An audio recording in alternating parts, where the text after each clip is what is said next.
Weekends are no longer just days off, but moments packed with knowledge, excitement, and enjoyment. TVC Breakfast Weekend Edition, only on TVC News.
The TVC News at 7 and the TVC News at 10 are not like any other news broadcast. It's the big news hour, the hour for the big breaking stories. We've got some of the best reporters on video. Taking you through as it happens. It's fast-paced, hard-hitting, With investigations that matter. bringing in news that affect your life. With sports, entertainment and business news so you don't miss a thing. Experience resourceful coverage with depth. Ever.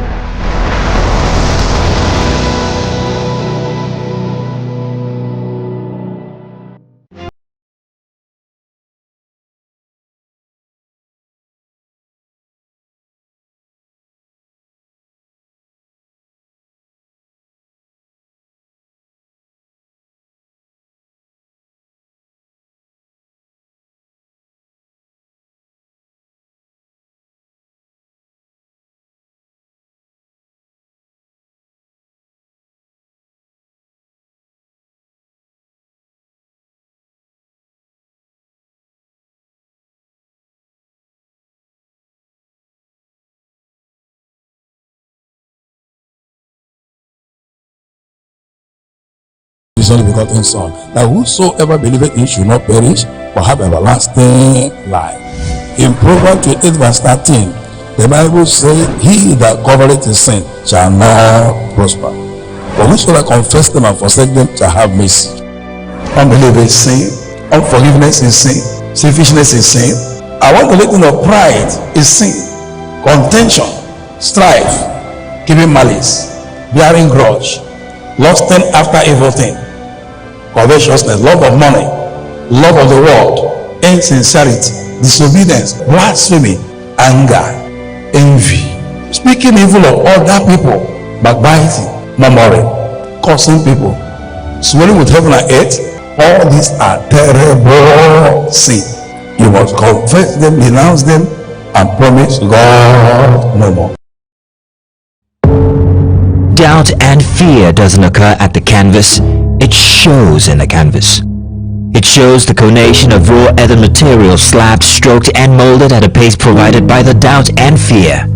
Every move way in the struggle of one to the other, merging the past to the present, brushstrokes of colors seen but not known. For when the wailing stops, the pieces settle down in abject beauty, erected for a century of a century.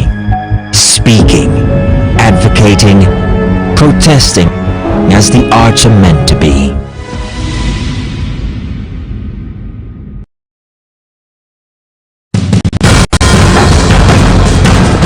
Information is power, information is security, information is knowledge. On Labor Lens, we believe that working people around the world have real questions of their own. They want to know how the world of work operates, what it means to the employer of labor, how policies affect workers in the workplace. On Labor Lens, I am sure we engage effectively the organized labor, organized private sector, and government to get out of them information workers are in need of. I am Sharon Ijason, asking questions that make you get sense of the workplace.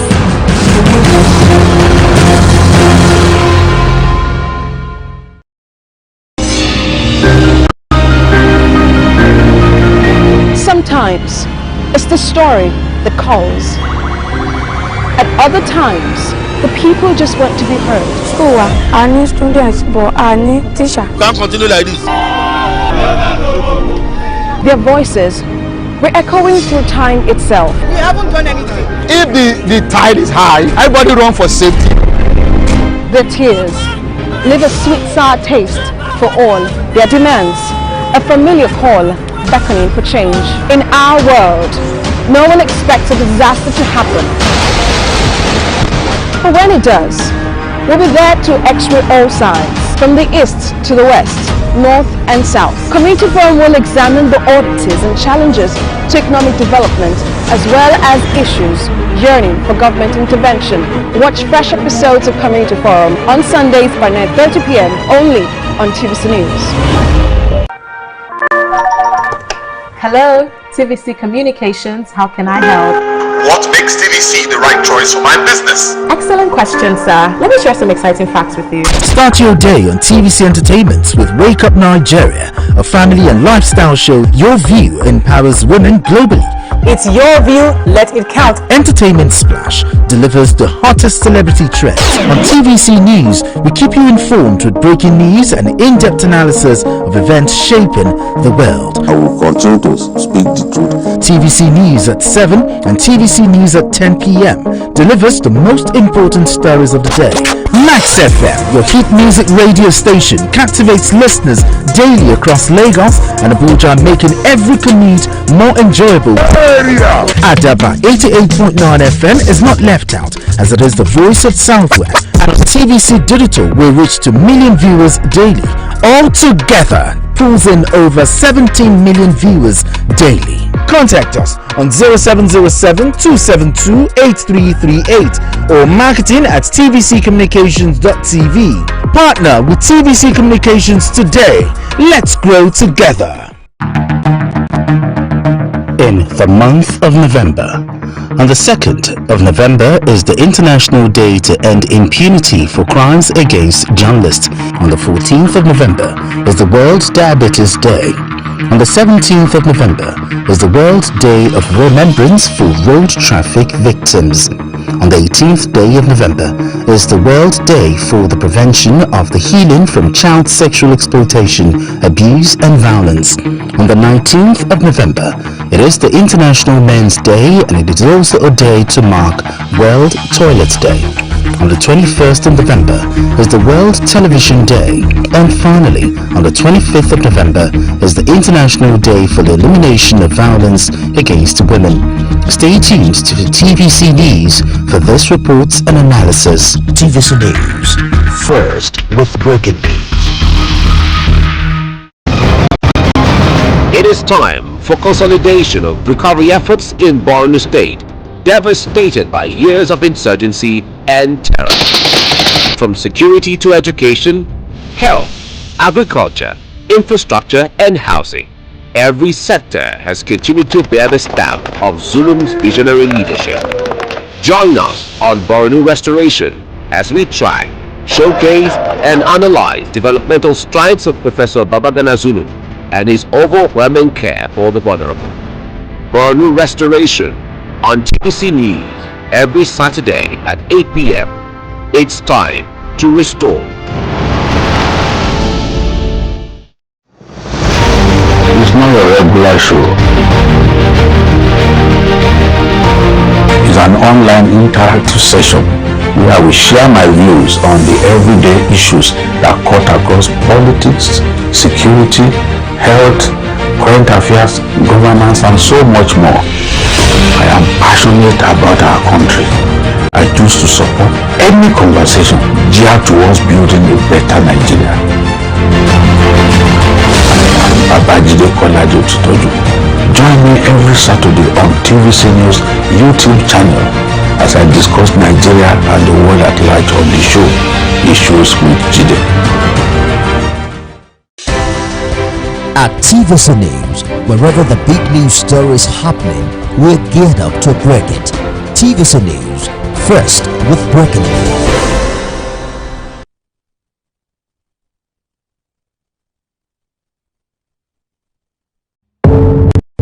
Doubt and fear doesn't occur at the canvas, it shows in the canvas. It shows the conation of raw ether material slabbed, stroked and molded at a pace provided by the doubt and fear. Every move way in the struggle of one to the other, merging the past to the present, brushstrokes of colors seen but not known, for when the wailing stops, the pieces settle down in abject beauty erected for a century of a century. Speaking, advocating, protesting as the arts are meant to be.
Well, good morning and thank you very much for joining us. I am Yori Folani.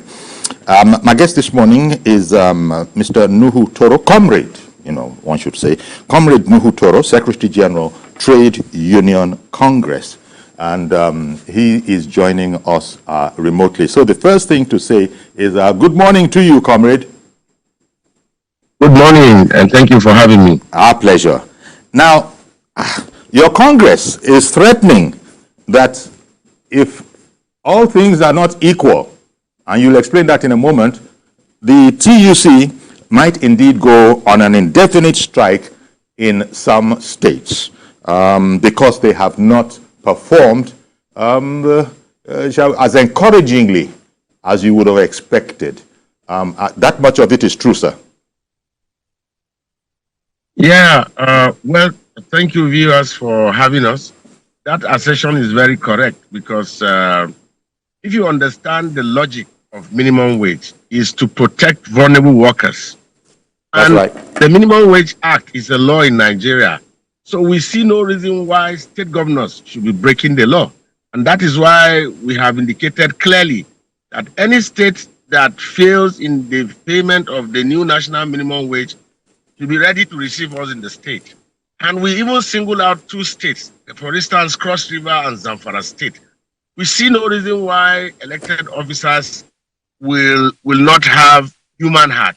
Human heart in the sense that the 70,000 naira that we are talking about, I mean, it's not sufficient yet to take Nigerian workers home.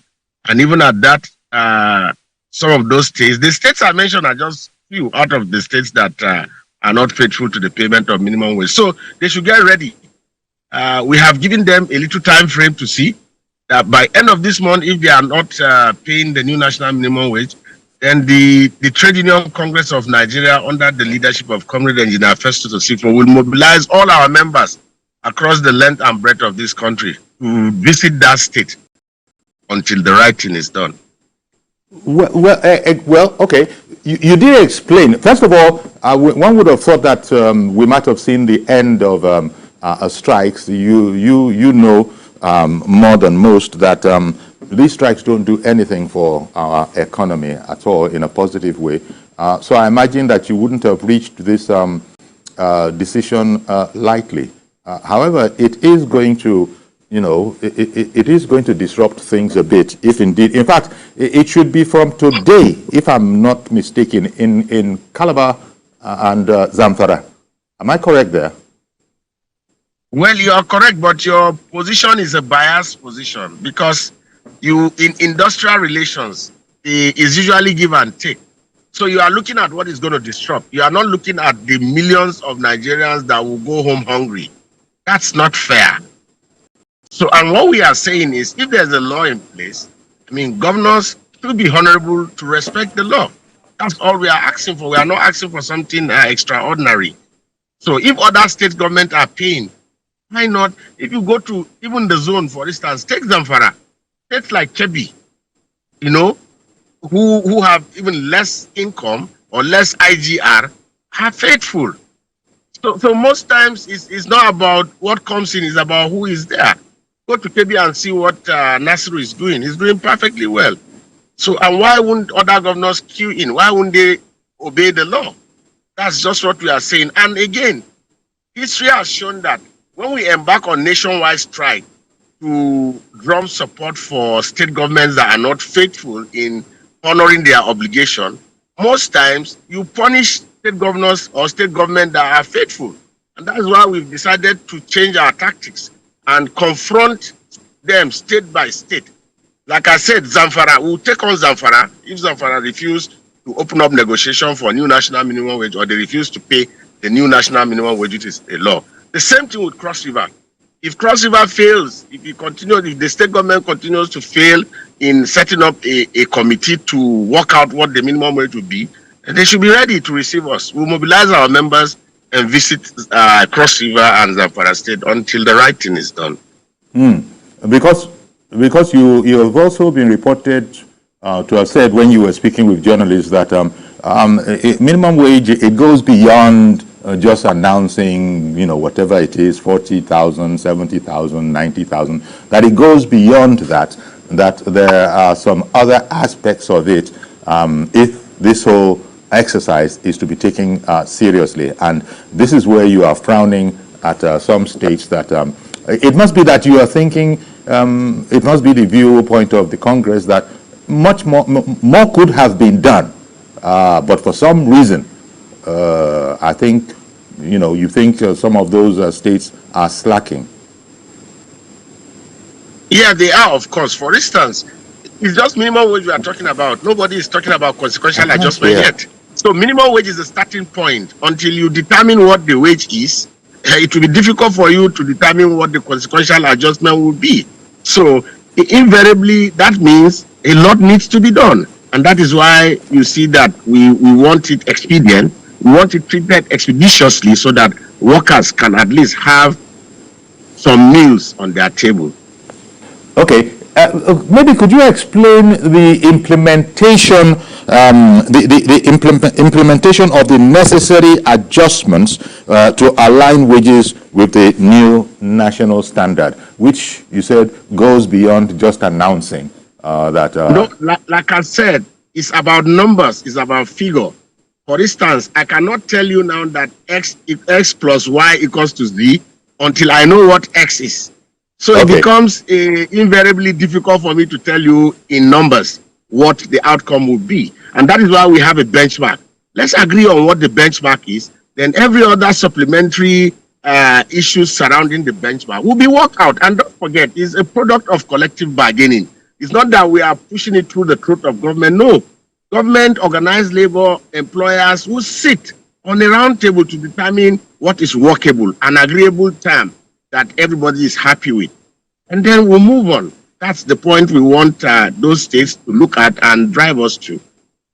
Okay, so beyond that, if you were to use the opportunity of this program to speak to the authorities in those stations that, those states that you think can exert themselves a bit more than they are right at the moment, because I can just imagine, even though you accuse me of unfairness, it wasn't my intention. I would imagine everybody would have their own reason for their activity. I know that might be their viewpoint. There might be a counterpoint So if you were to speak directly to the authorities in those states, what would you be counseling them to take, to consider very, very seriously? Well, you see, strike is a means to an end. It's not a means in itself.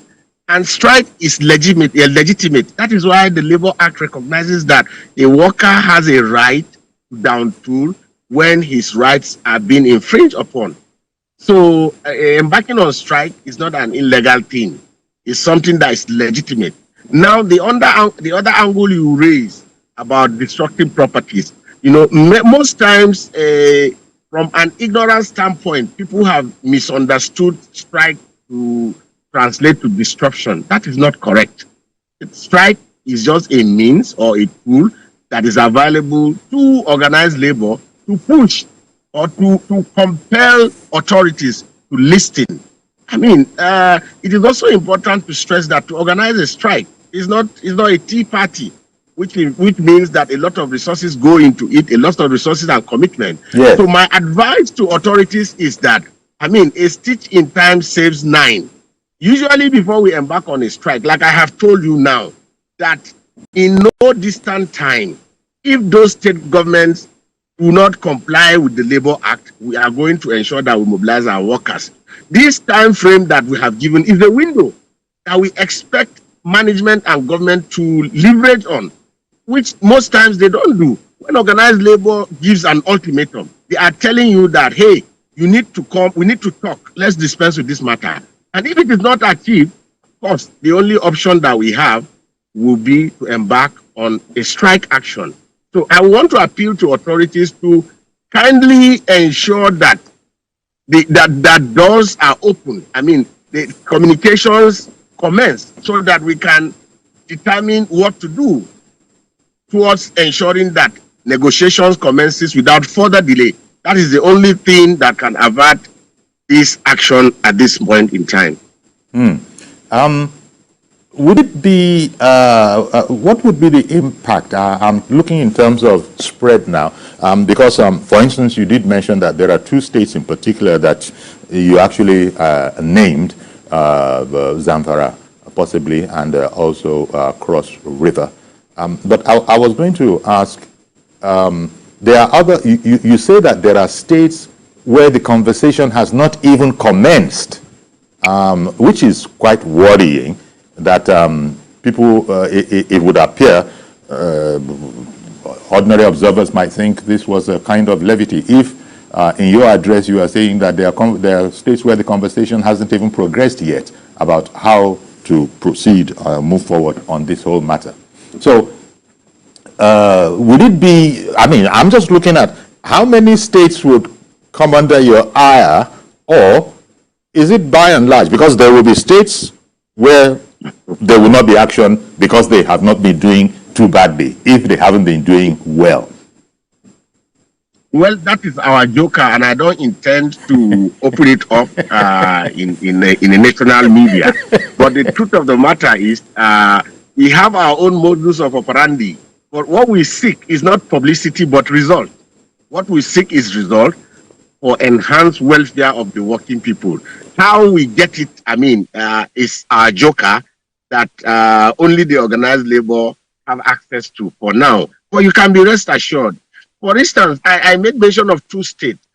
Cross River, it was after the industrial action commenced that they now quickly started running helter-skelter to say, okay, can we talk? For the case of Zamfara is terrible. As I'm speaking to you, nothing, I mean, extremely nothing has been done. Nobody is doing anything. Nobody is calling anybody for any discussion. That is not acceptable. And we will ensure that the right thing is done.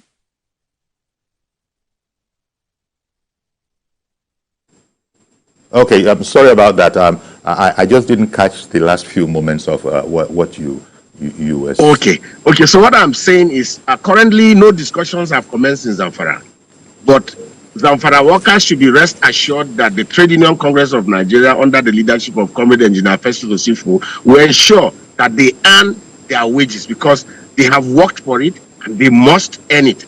So in no distant time, we are going to roll out our action plan and implementation strategies towards ensuring that the right of Zamfara workers and Cross River and So those other states that are lackadaisical, some states have commenced discussion, but I mean, nothing is coming out of it. So if we need to push, we'll push those state government to ensure that the right thing is done. Okay.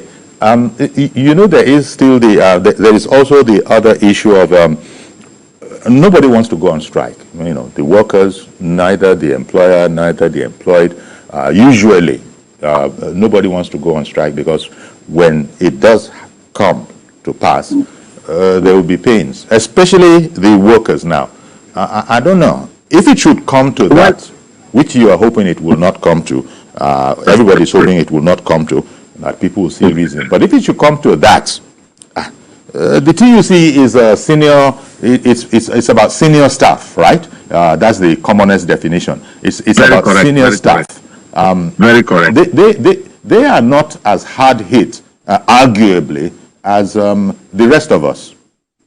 And so... Well, okay. Please go ahead, without being pessimistic, you know, you see, I respect your opinion, absolutely. So you have a right to your opinion. But I mean, that school of thought which you hold is not correct.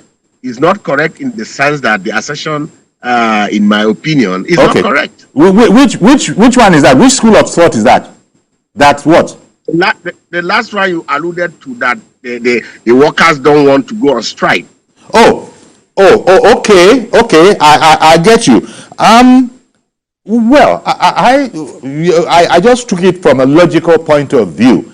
People want to work if all conditions are right. That was my meaning. There will be pain. All other things being equal. If they go on strike. So I was wondering, and it becomes debatable, what pain that a worker is trying to exercise his fundamental right to get what belongs to him.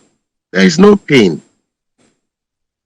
There is no pain in striving for your rights, is what you are saying. And I can understand that sense. But please don't get me wrong. Workers that have to go on strike need to be provided for, either by somebody or by themselves. Hopefully they have the savings, they have the wherewithal to do so. That surely must be a concern when you go about the strategies you have. The strategies organizations have. You are speaking like a capitalist employer who thrives in profiteering.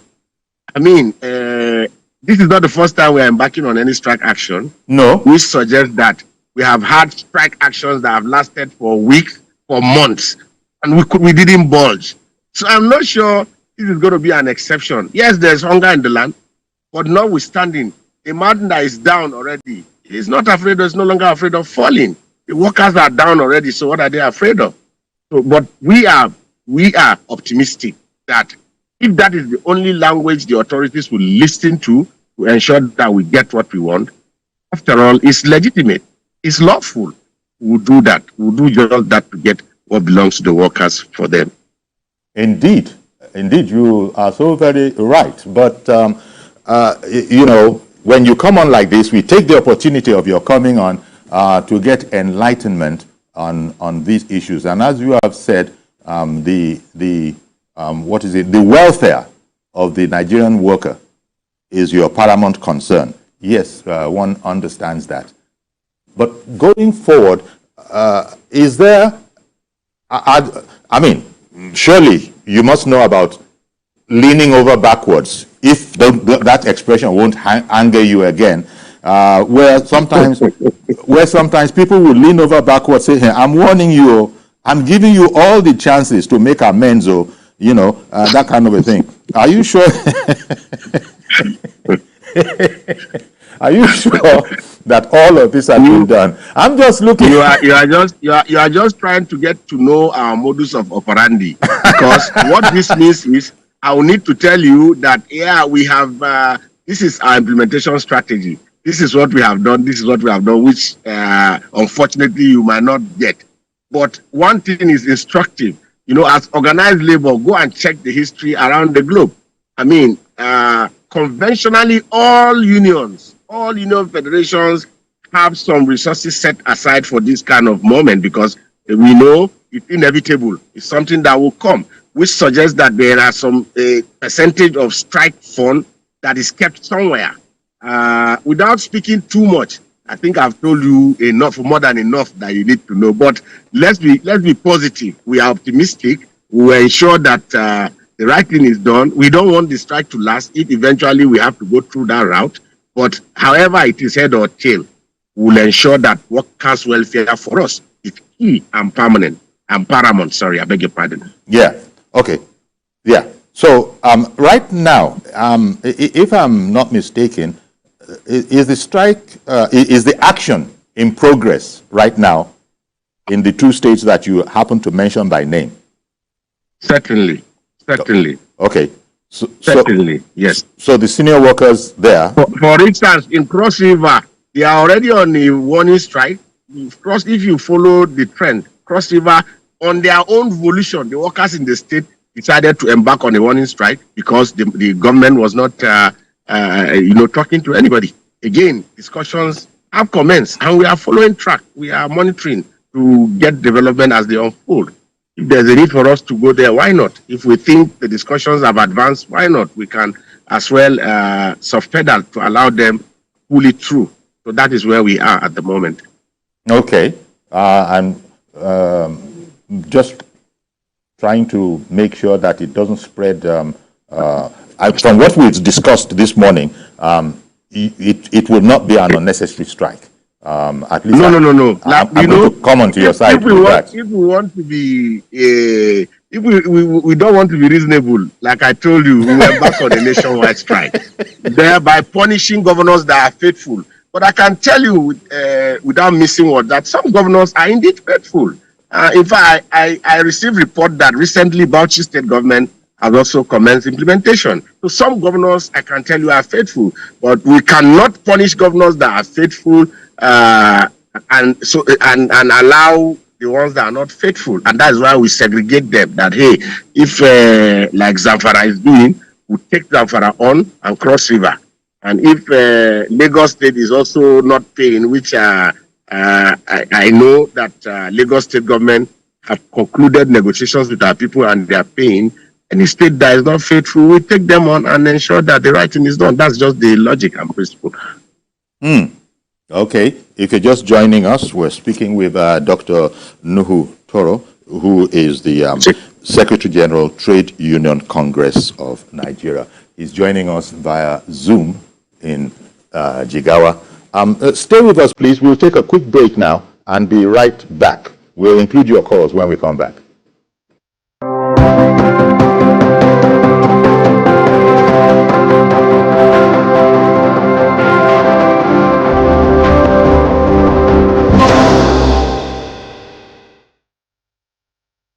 Okay, welcome back. We're speaking, as I said, with the Secretary General of the Trade Union Congress of Nigeria, Dr. Nuhu Toro. He's joining us live, remotely.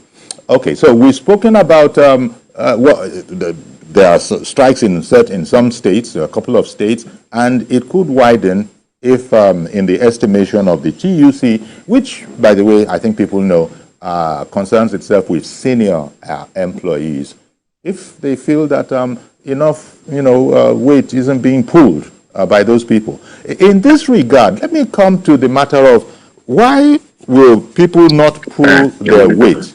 Why will people not? Sorry, sir. Yeah, I can hear you. Sorry. Okay.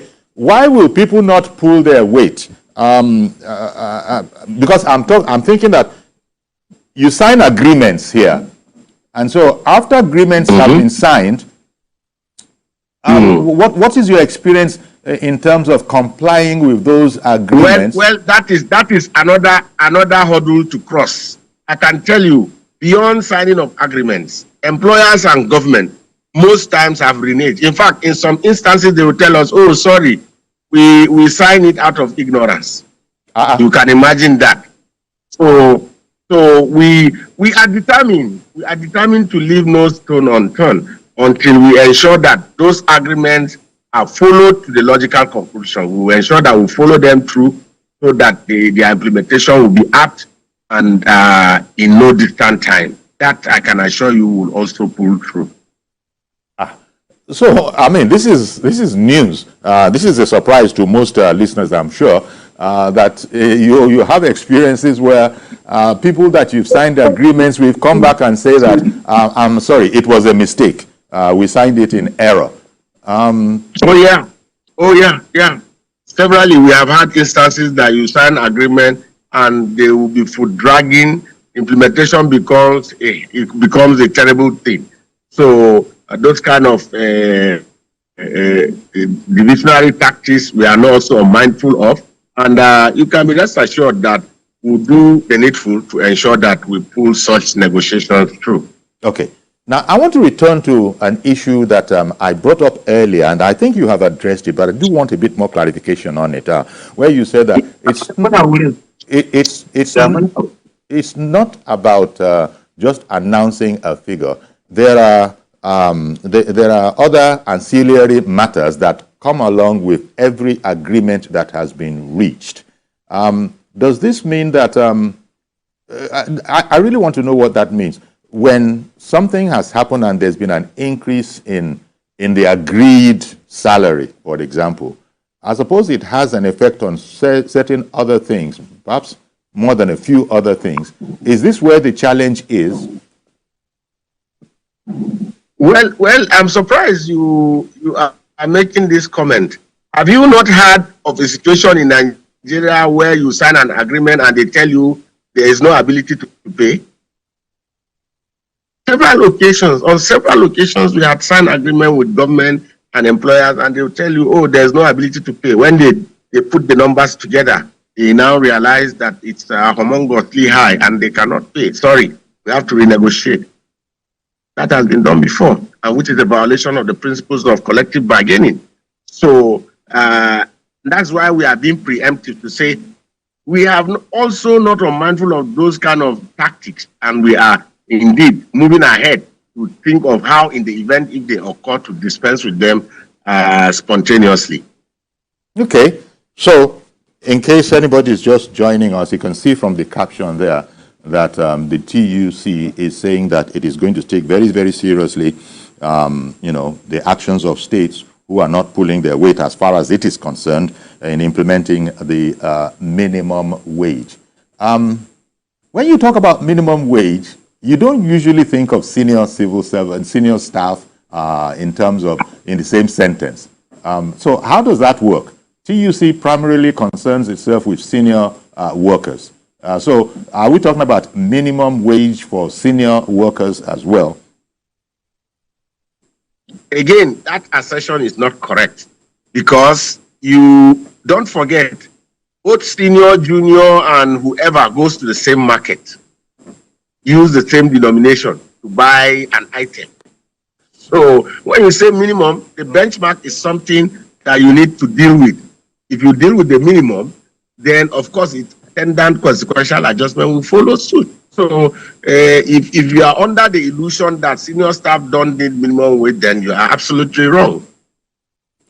Yeah, but the minimum wage is, it usually, I think we're talking about the least paid worker. And that is why the concept of consequential adjustment comes in. Okay. It has to go down all through. That is where the concept of consequential adjustment comes through. And without the minimum wage, you cannot determine what, for instance, a level 14 officer will be paid. Okay. That is it. That is it now. That is where I wanted you, and you have just obliged. This is where I wanted some clarification, because as you know, not all viewers will be experts. But I thank you very much for, explaining that. Well, thank you very much for having me. I also appreciate it. It goes up and it goes down. I mean, if we're talking about minimum wage for the least paid worker, oh, I'm sorry, your phone just went into landscape. Well, I think portrait mode, but we just wanted the other side with the way it was before. I think when you, okay. So that's important. And now let's talk a bit about the workers. And here I am not on anybody's side. The cost of the naira, the exchange rate of the naira, is being blamed for everything.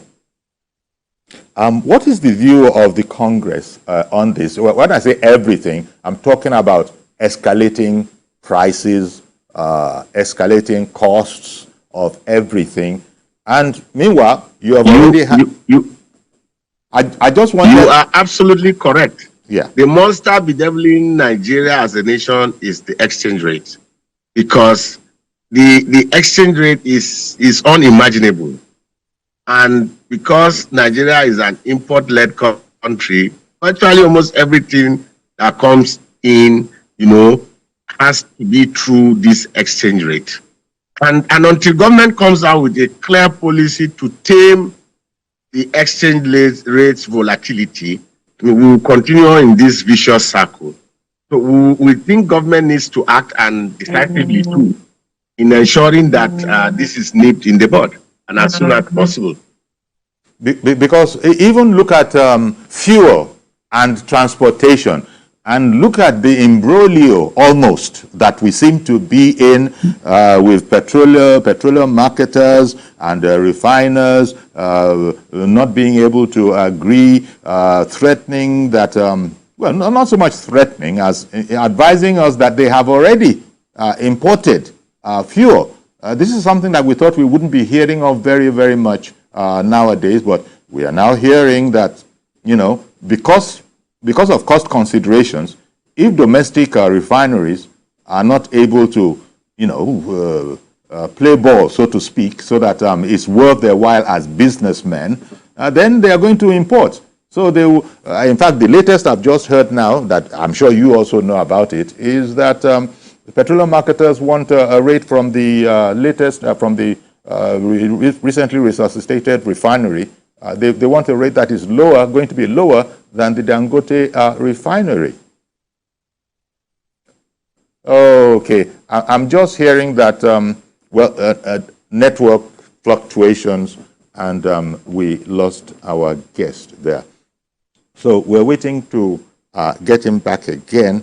And, I think there must also be, something of a challenge with the phones as well, because this is the kind of a subject that a lot of our viewers would have called in on ordinarily. So I'm just guessing that they must be trying, but perhaps not being met with very much success. So here we have it. As you could see, the Secretary General was a bit brusque with me. He even accused me of being on one side or the other, simply for suggesting that nobody wants to go on strike ordinarily, and he says that's a capitalist. You heard it if you did hear it. So, but here we are. We're just trying to find out the situation, and we've come to an interesting aspect of the conversation, which I'm sure as soon as we get him back, he'll be able to comment on. The whole situation of costs, prices, it's almost impossible, and it's all going back to the exchange rate. And we keep on hearing from the central bank that everything that can be done is being done, and we're even hearing that if you look at it globally, improvements are being made. The problem, of course, is that the ordinary person doesn't see these. They're lost in the matrix there somewhere, whereas there might be, when you take a very long view at it, just like when you're in space and you can see the whole world as a ball. You remember that, that blue ball you see from outer space. That's the world. You have a very long view. So I guess, the experts in the finance sector are telling us that when you look at it like that, things are indeed coming on, but not such that the ordinary person knows what it's all about. And in the midst of all of this, labor unions will do what they do, which is look out for the welfare. And if if costs are escalating like this, then they too know that it's an impossible situation to live in. And so, palliatives, yes, more money, certainly. But then we just heard, for those who didn't know what exactly the issue was, we just heard that not all the parties that signed agreements to move in a particular way actually are able to deliver. In fact, the one that shocked me a bit is that since you have only senior people, I imagine, coming to the negotiating table, knowledgeable and senior people. To hear from the Secretary General, Dr. Nuhu Toro of TUC, that there have been instances where officials will come back and say, you know, I'm not sure we have agreement because when we were signing that thing, we didn't know. This is what will make people, you know, just grab their forehead and said, oh dear, what is going on? As Nigeria, must Nigeria continue to happen? They will say that derogatorily, but this is where we're at. As soon as we can get him back, we will come back. And by now, I think I can assert that we are having a telephone problem. Otherwise, viewers would have called in to weigh in on this matter as well. But as we stand, Cross River and Zamfara states are already, you know, in the action that has been threatened if there was not a sort of a better comeback from those states. Okay, we'll take another break. Stay with us, please.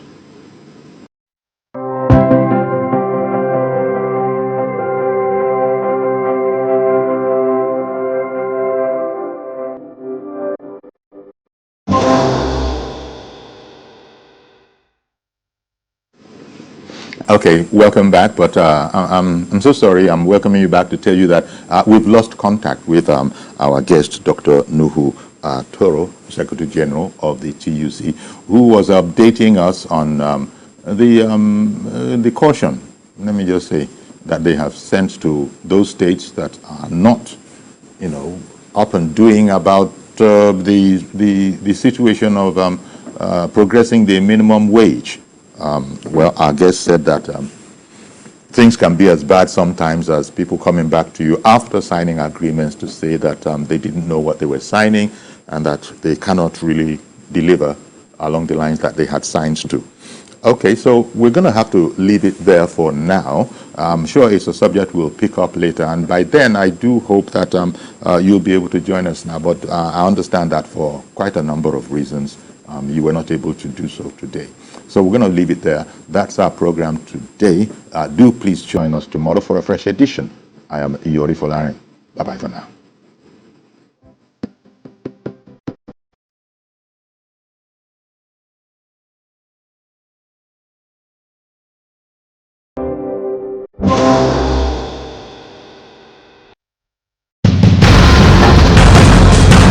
Information is power, information is security, information is knowledge. Unlabeled to believe that working people around the world have real questions of their own. They want to know how the world of work operates, what it means to the employer of labor, how policies affect workers in the workplace. Unlabeled, I ensure we engage effectively the organized labor, organized private sector, and government to get out of them information workers are in need of. I am Sharon Ijason, asking questions that make you get sense of the workplace.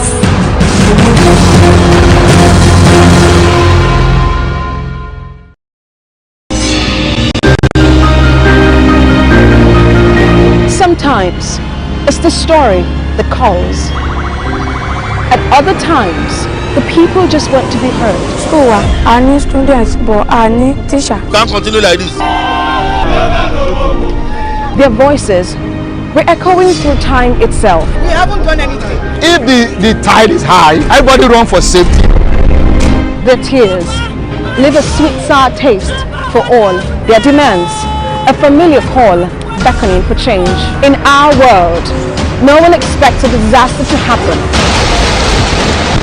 But when it does, we'll be there to x-ray all sides, from the east to the west, north and south. Committee Forum will examine the oddities and challenges to economic development, as well as issues yearning for government intervention. Watch fresh episodes of Committee Forum on Sundays by 9:30 p.m. only on TVC News. Hello, TVC Communications, how can I help?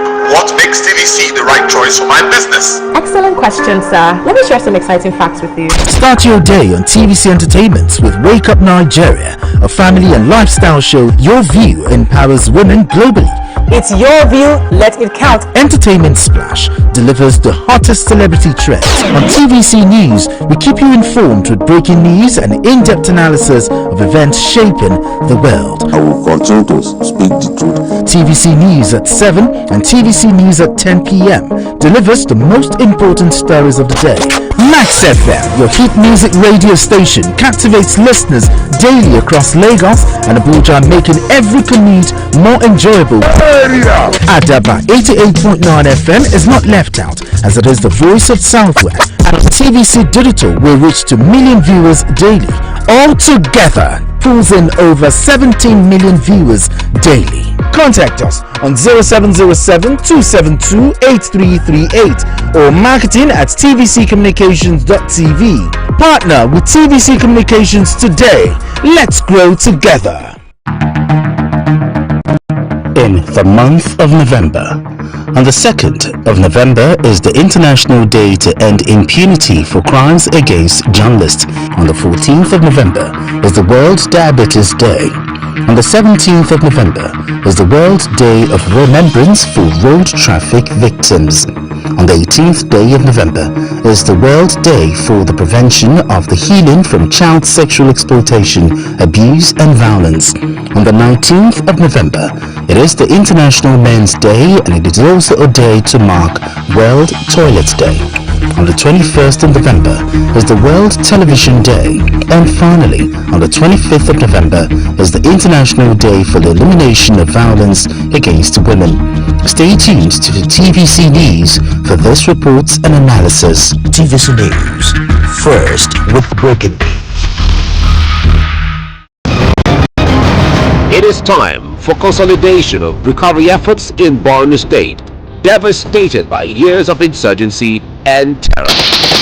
From security to education, health, agriculture, infrastructure and housing, every sector has continued to bear the stamp of Zulum's visionary leadership. Join us on Borno Restoration as we try, showcase and analyze developmental strides of Professor Babagana Zulum and his overwhelming care for the vulnerable. Borno Restoration on TVC News every Saturday at 8 p.m.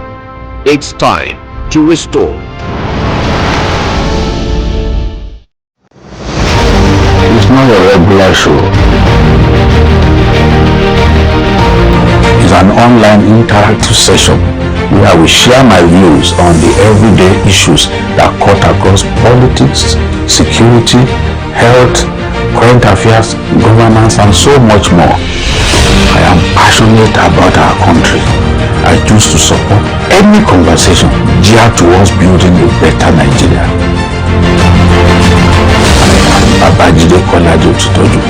Join me every Saturday on TVC News YouTube channel as I discuss Nigeria and the world at large on the show, Issues with Jide.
To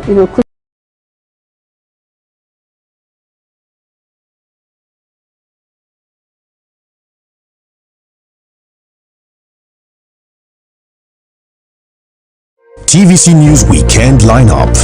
TVC Breakfast Saturday with Kemi Fola Adeyemo and Emmanuel Ajayi. Political Standpoint with Precious Amayo.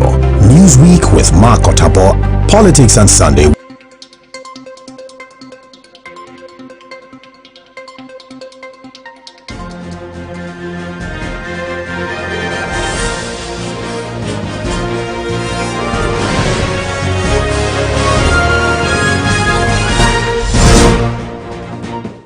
Hello and welcome to TVC Midday News.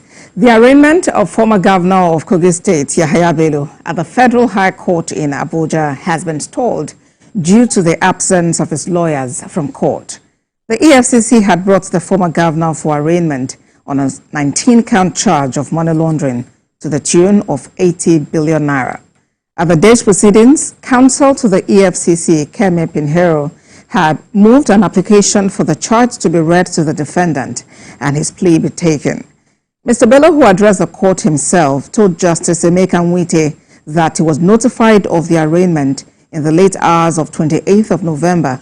As such, he could not inform his lawyers. In a short ruling, Justice Nwite held that it would be in the interest of justice for the defendant's counsel to be present. The court subsequently adjourned to the 13th of December for arraignment.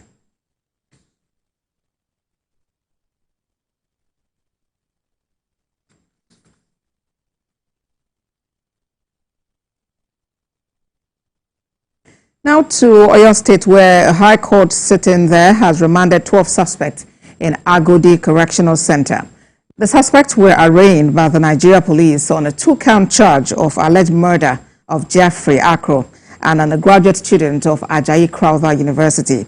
Senior reporter Olaide Oyewole has details. At the resumed sitting, the defendants pleaded not guilty when the charges were read to them. Counsel to the defendant had sought to move an application for their bail, and the counsel to prosecution had filed a preliminary objection to the bail application. However, Justice Ladin Rakintola asked both parties to seek other means of resolution. He noted that, considering the age of the defendant, it is in his legal position that an out-of-court settlement should be exploited.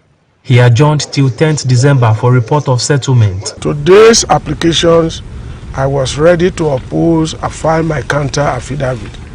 But the judge, in his wisdom, having considered, read the file holistically, advised that we exploit the possibility of resolving all the issues and matter out of court, considering the age of the suspect and the disease and the damage that has already been done.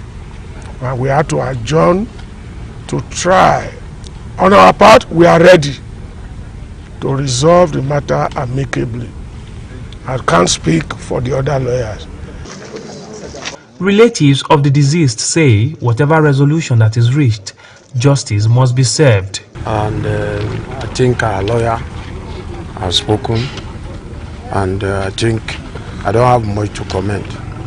We have to follow what our counsel have earlier said, and we'll come out, whatever the result, we'll follow them. But justice have to prevail.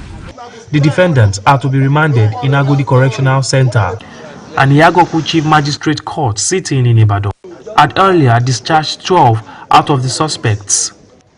One of the defendants, who is a security guard at the university, earlier charged with negligence of duty, was also granted bail in the sum of 250,000 naira with 2 sureties in like sum. Olaide Oyewole, TVC News, Oyo. Away from that, the Minister of Police Affairs, Ibrahim Gaidam, has inaugurated an 11-member committee to investigate disciplinary actions taken by the Police Academy, Wudil. The Academy unanimously recommended the suspension and discharge of some cadets who were found guilty of smoking Indian hemp and damaging property, among others. The committee, which has the permanent secretary of the Ministry of Police Affairs as chairman, has representatives from various institutions, including the Police Service Commission and the Nigeria Police Force. Is clear: to produce well-disciplined, thoroughly trained and professional police officers who not only understand the law but embody it in their actions. The disciplinary committee of Police Academy Wudil Kano, after various investigations and considerations, unanimously recommended the suspension and discharge of some cadets who were found guilty of committing various infractions in the school, which include smoking of Indian hymns, drinking of alcohol, damage of property, among others. Still on police affairs, in its efforts to improve the living conditions of police officers, the Inspector General of Police, Kayode Egbetokun, has met with experts and development consultants for the reconstruction of dilapidated barracks across the country. This initiative follows the recent Police Housing Summit held in April this year and the establishment of a comprehensive blueprint to address the housing needs of officers. The IGP during the meeting emphasized that a conducive living environment is essential for effective policing. In another development, the Inspector General of Police, Kayode Egbetokun, has ordered the immediate reorganization of the Criminal Investigation Department of Kebbi Command. The move is aimed at enhancing effectiveness and professionalism of police officers attached to the section in the state. The IGP also directed that all officers currently occupying positions within the Kebbi State CID be reassigned to other commands, formations and units, including training schools. He explains that the decision is part of a broader initiative to ensure the most capable hands are in place.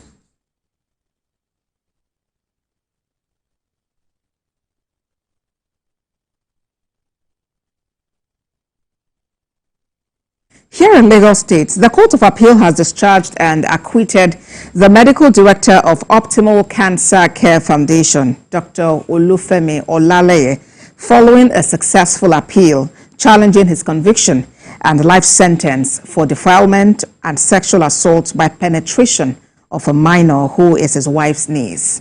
Justice Jimmy Bada, who read the lead judgment, which was adopted by the two other justices on the panel, held that the trial court erred in convicting Dr. Olaleye based on tainted and unreliable evidence of his estranged wife, Oluremi, and the alleged victim.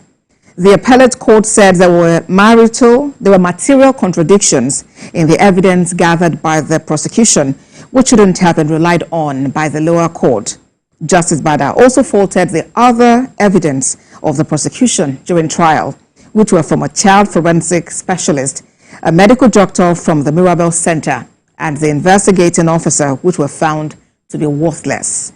In the words of the appellate justice, the trial judge, Rahman Oshodi, descended in the arena and interfered in the proceedings to bridge the yawning gaps in the prosecution's case. In Friday's judgment, the Court of Appeal also queries why the prosecution failed to present material witnesses, such as two family members who witnessed the appellant's alleged confession. The Court of Appeal determined all 5 issues of appeal against the prosecution and in favor of the appellant. Away from that, let's turn attention to faraway France, where President Bola Tinubu and his French counterpart, President Emmanuel Macron, are participating in the Nigerian-France Business Council. Both presidents witnessed the signing of an agreement between the chairman of the United Bank for Africa, Tony Elumelu, and the French Finance Minister, Antoine Armand. And earlier before this, President Bola Tinubu assured foreign investors in France that Nigeria is open for business. President Tinubu and First Lady Senator Oluremi Tinubu were received earlier today by President Emmanuel Macron and his wife, Brigitte Macron. President Tinubu mentions that Nigeria has been working to stabilize the security system and the country is doing better now. The president also emphasized that Nigerian youth are skilled, educated, and ready to be trained. As such, French investors should look towards the country.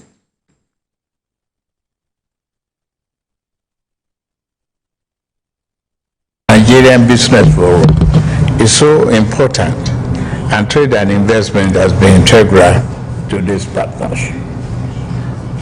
As discussed earlier on, we need to do more, promote more, invest more in very important areas. Food security is one of it. We cannot but invest in one another's economy. And with the President and his ministers, we have defined several new lines of actions for investment of French companies in Nigeria, of course in the energy sector, and also in the sector of rare metals and critical minerals, which are so necessary for the development of new technologies, and in particular new decarbonized industries. In digital matters, creative industries, in the sector of defense, there are numerous opportunities, and also in the health sector, etc. As Yuletide approaches, Headquarters 3 Division and Operation Safe Haven engage stakeholders for harmonious celebration. That story and more in just a moment. Please stay with us.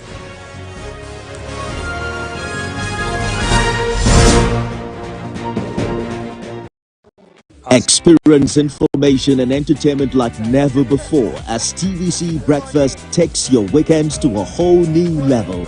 Introducing TVC Breakfast Weekend Edition, your ultimate source of thrilling sports updates, insightful political analysis, and captivating entertainment news.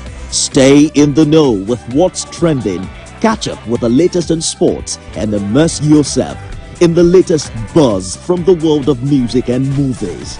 Your weekends are no longer just days off, but moments packed with knowledge, excitement, and enjoyment. TVC Breakfast Weekend Edition, only on TVC News.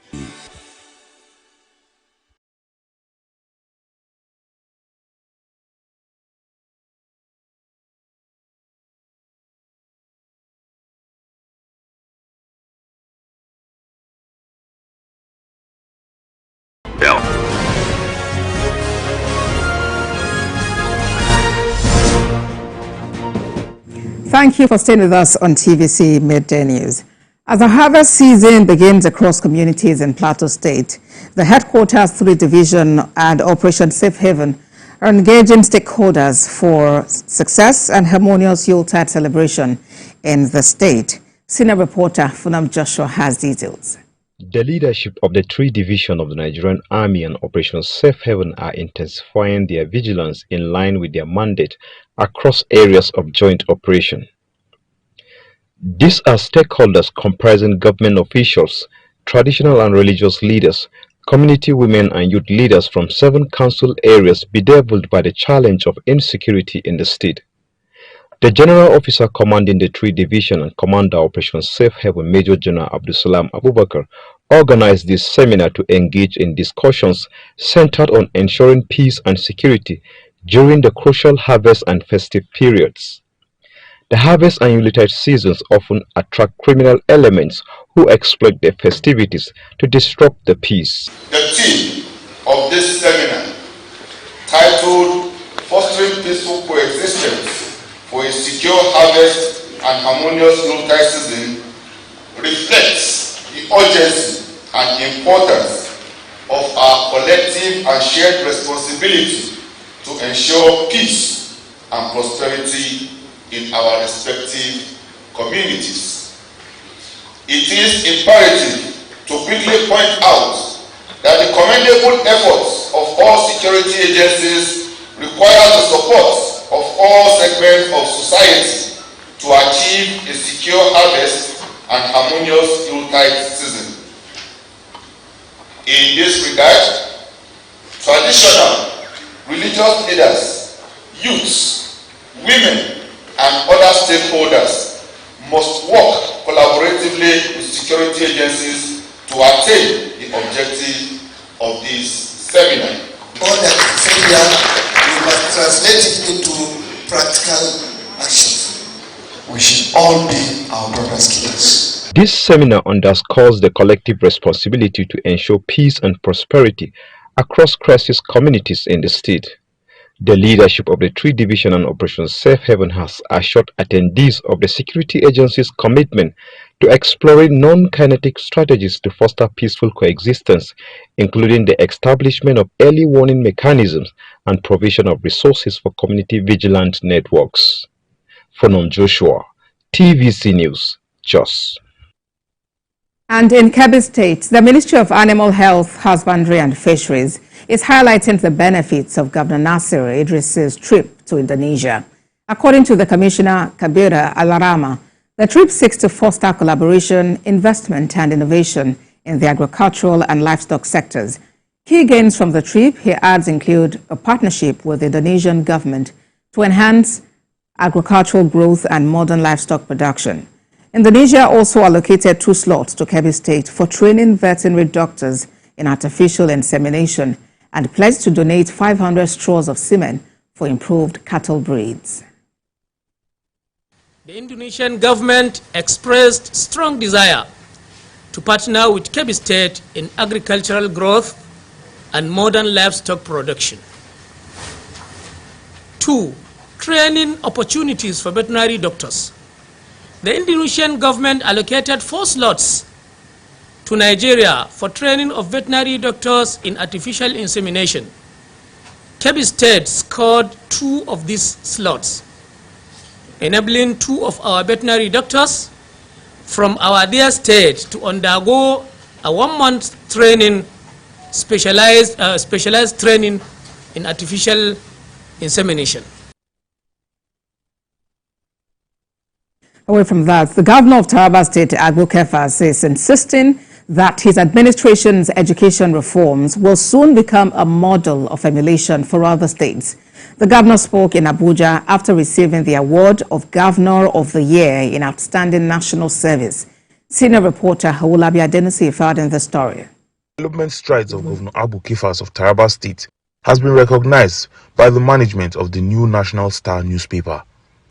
The governor was honored during the 5th anniversary public lecture and award dinner of the Media House. Presenting the award to Governor Agbo Kefas, the managing director and editor-in-chief of the new National Star newspaper, Obina Nwachukwu, acknowledged the performance of the governor and described him as a proud leader in whose leadership a lot of people in the country find delight. The nomination and screening panel spent time and energy to ensure that those to be bestowed with the award actually merited it. From the list of awardees, you will agree with me that the panel made no mistake.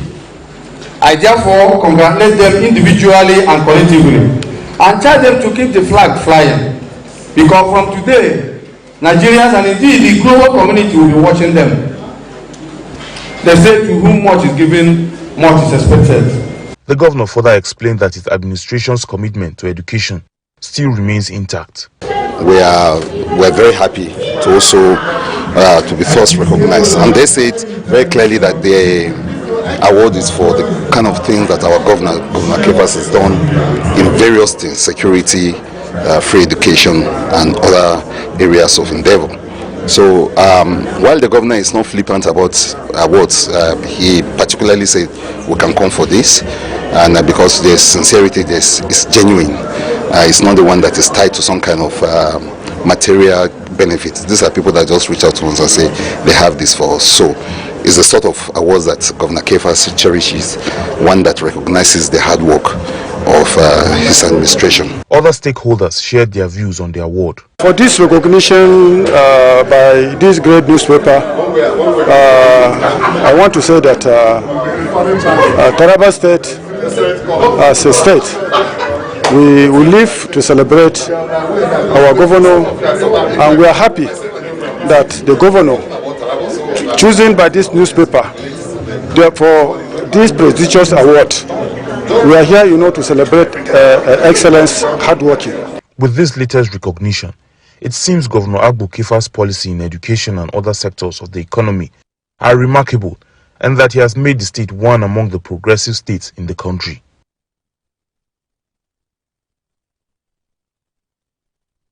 Elsewhere, Governor of Imo State, Hope Uzodimma, says adherence to the tenets of journalism will ensure responsive practice that will objectively hold government accountable. He was speaking at the 8th Triennial Delegate Conference of the Nigerian Union of Journalists in Owerri. Prince Oba has more. Seated at this hall are members of the Nigerian Union of Journalists from across Nigeria. They are here in Owerri, the Imo State capital, for their 8th Triennial Delegates Conference to elect new officials who will pilot the affairs of the Union for the next 3 years. This conference has its theme as media and democracy. The governor of Imo State, Hope Uzodinma, used the occasion to note that the leadership of NUJ must work very hard to deal with the challenges of disinformation that is prevalent in journalism practice. In today's world, where information overload and the misinformation are rampant, journalists must be symbols of truth. You must diligently verify facts and provide accurate and unbiased reporting. It is this commitment to truth that builds public trust. Journalists must be the eyes and ears of the people. They must scrutinize the actions of those in power, fearlessly expose corruption, and hold leaders accountable for their decisions. Earlier in his speech, the outgoing national chairman of NUJ, Chris Isiguzo, commended Imo State government for creating an enabling environment for journalism practice despite doubting challenges. Contrary to the false narratives and fake news that have painted the state as unsafe, we can confidently say that Imo State is not just peaceful, but also rich in hospitality. Your Excellency, your efforts in creating this environment of calm and your unparalleled hospitality have left an indelible mark. For the chairman of the occasion, OCT Zunaso, who was represented, tax media practitioners on balanced reportage. The many challenges that Nigerian journalists face, from harassment, intimidation, the economic constraints, particularly in the private sector, where some people who are privileged to own newspapers believe that journalists should be able to fend for themselves, that have given them a platform to go and write and survive. This is wrong. The delegates at the 8th Triennial Delegates Conference elected Hassan Yahaya as the new national president of Nigerian Union of Journalists. Prince Oba, TVC News, Owerri. And to other matters, transportation plays a major role in driving a country's economy. This is why health, safety, and environmental practices in this sector should not be taken with levity. This was the discussion by stakeholders at a meeting on occupational safety in Oyo. Miriam Daniels has more. When it comes to workplace safety, the numbers tell a worrying story. A lot of lives are lost every year to preventable occupational hazards.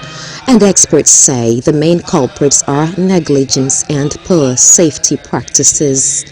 One of the experts shared some insights during his presentation. He believes that sticking to global best practices for health, safety and the environment, what they call HSE, could save lives, boost productivity and even make workers feel more valued.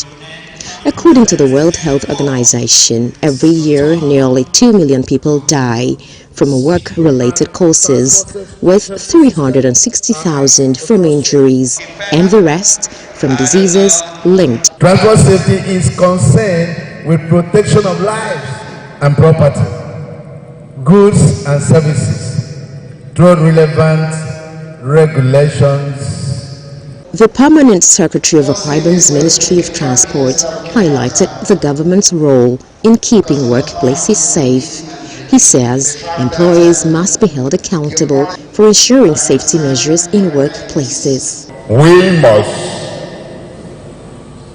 recognize and consider occupational safety because every occupation has the rules and don'ts that if you don't keep or pay attention to the rules, it might result in casualty. Collaboration was the key takeaway from this meeting. Governments, private organizations and workers all need to come together to create safer workplaces. Despite the strive of the federal government of Nigeria towards promoting safety, there are a lot of gaps that needed to be bridged. So it was imperative to bring this conference to Akwa Ibom State to communicate, to sensitize, to update, and to get everybody in the same page. Compliance in the sense that you see some people driving this truck heavy duty around our road. Most of them doesn't have the standard test. Experts say adhering to occupational health and safety rules does not only reduce the cost that comes with accidents and incidents, it also helps to improve the efficiency of your business. Miriam Daniels, TVC News, Uyo, Akwa Ibom State. Outside Nigeria, the world is getting a first look inside the restored Notre Dame Cathedral as French President Emmanuel Macron steps inside for a televised tour. Paris's Gothic jewel was hit by a devastating fire in 2019, which caused its 19th century spire to crash to the ground.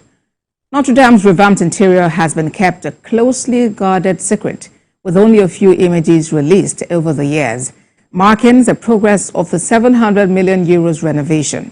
President Macron is touring the cathedral with his wife and the Archbishop of Paris before giving a speech. The cathedral reopens to the public on 7th of December.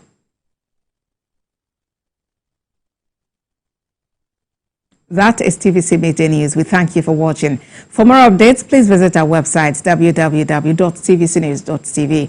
Follow us on Facebook, Instagram, and X at TVC News NG. We are streaming live on YouTube at TVC News Nigeria, and we have updates on WhatsApp at TVC News Nigeria. I'll be here at the top of the hour with more updates. See you then.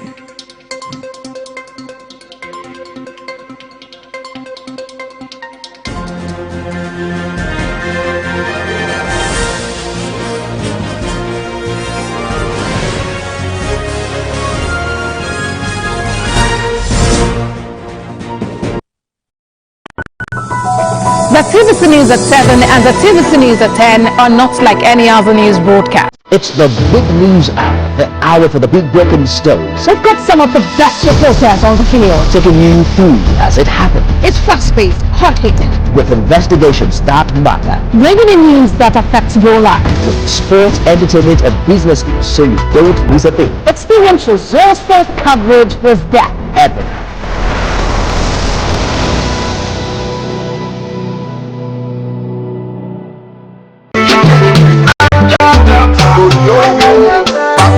Nigeria's Niger Delta region, where the black gold continues to flow and fuel Africa's largest economy, where the line between wealth and poverty has never been thinner. Oil, gas, politics, development, and community issues all are highly valuable commodities in the Niger Delta. How do they combine, and how can they work together to spawn a new era in the Niger Delta? Join award-winning ace broadcaster Mahmoud Felix Akuga on TVC News every Wednesday at 9:30 p.m. and Saturdays at 3:30 p.m.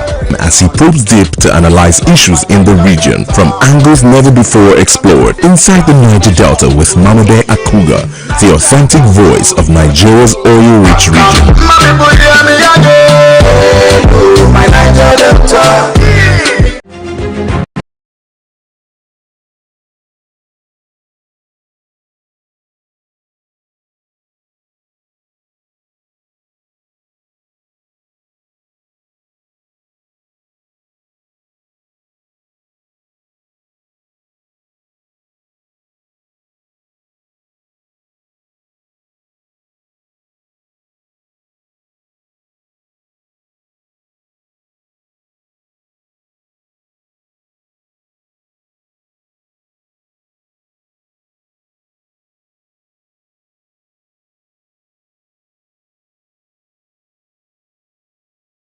Weekend lineup. TVC Breakfast Saturday with Kemi Fola Adeyemo and Emmanuel Ajayi. Political Standpoint with Precious Amayo. Newsweek with Mark Otabo. Politics on Sunday with Femi Akonde. Community Forum with Sarah Yeku. Get ready for the biggest stories, fresh perspectives, and burning news discussions that round up the weekend. Only on TVC News. At TVC News, wherever the big news story is happening, we're geared up to break it. TVC News, first with breaking news.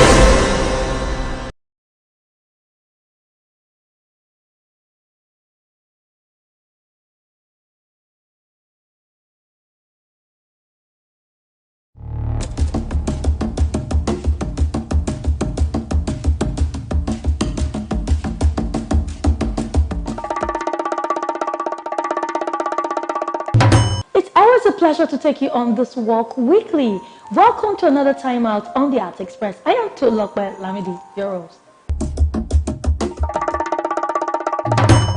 First on Gallery, Tim and Carol Gallery of Art presents an exhibition by the Society of Nigerian Artists, Lagos Chapter, October Reign 2024, themed Art Through the Mill, in celebration of Professor Bruce Onobrakbeya, famous Nigerian artist and accomplished edu-cartoonist. Let's take a look.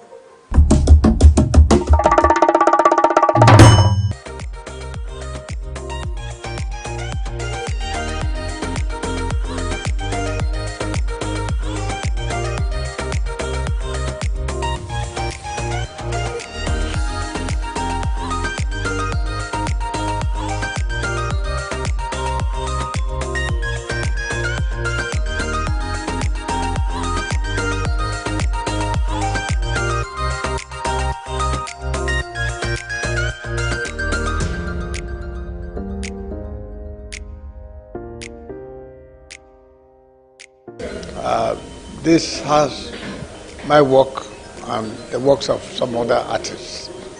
And of course, I am being honored in this show now. This show is put up to honor me. I have more works than anyone else here because I'm being honored as one of the pioneer members of the Society of Nigerian Artists. So, that's where we are. But I want to say straight away that the works are very, very good, very, very beautiful.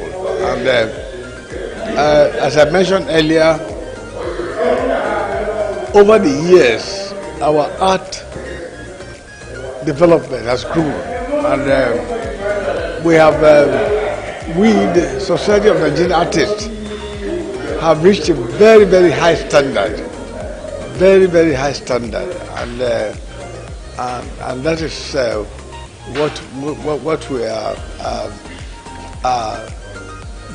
What this display actually shows, the art we're showing now shows that the art work that the members of the Society of the Artists are producing now are very, very high.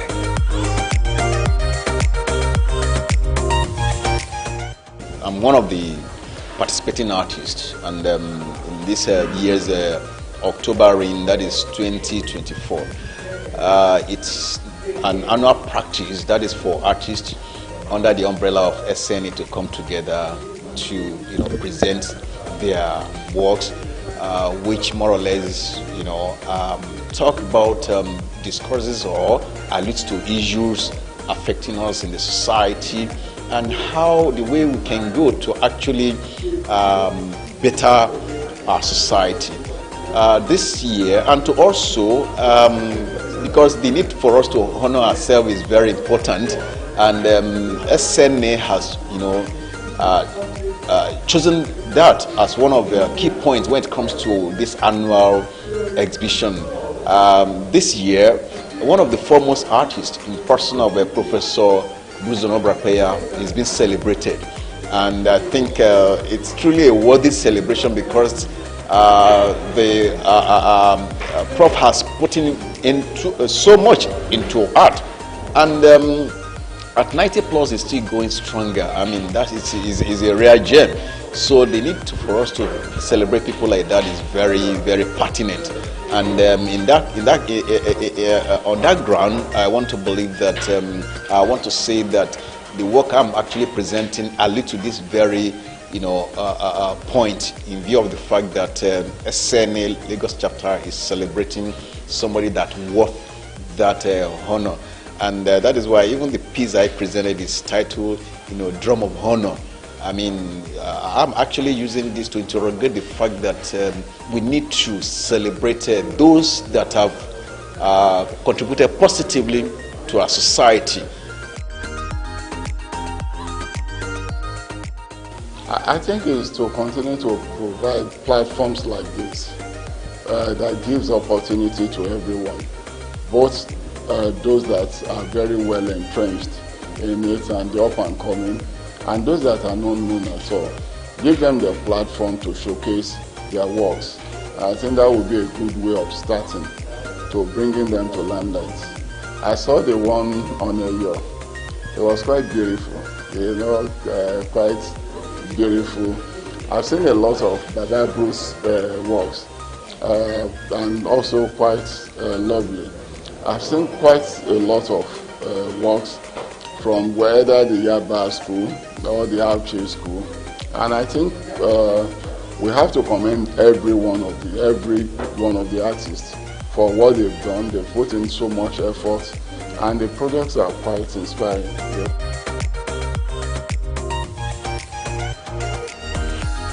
Today's exhibition is, I will refer to today's exhibition as a landmark in the history of the Society of Nigerian Artists, Lagos State Chapter. Because this is the first time that the society will be exhibiting an icon, a living icon, and we are showcasing 10 of his work at a go. And the exhibition is all about celebrating ourselves, celebrating our senior masters, and at the same time introducing new and young artists to the art market. So today will be a memorable day in the life of everybody. And the person in question that we are celebrating is Professor Bruce Onobra-Akpaya. And like we keep telling our people, in the movie industry and in every walks of life, it is only normal for you to identify with your forerunners, those people who have made the industry vibrant. So that is why we are celebrating Bruce Onobra-Akpaya in this year's exhibition.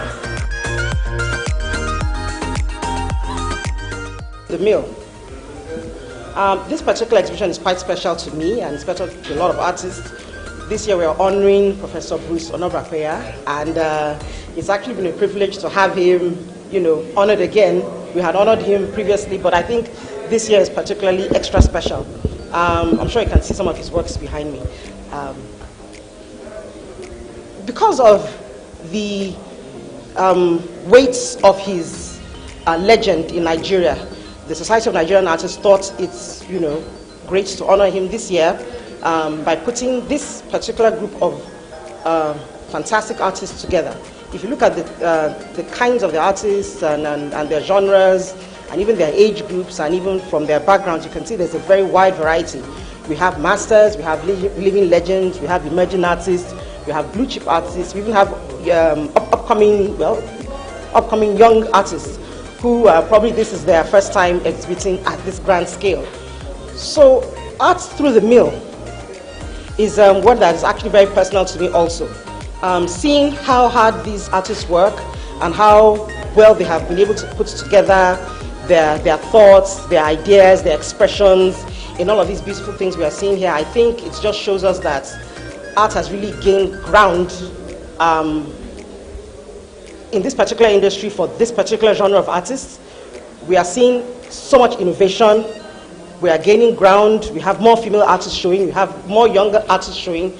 We even have the veterans who maybe want to just be quiet and be, secluded. We see more of them coming out, and it's actually quite special to have them all here under our roof here at Simankar Gallery of Art.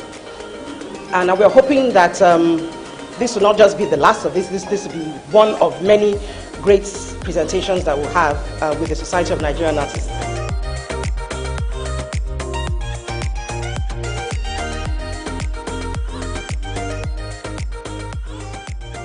Today's exhibition is the annual exhibition of Lagos State branch of Society of Nigerian Artists, aptly titled October Rain.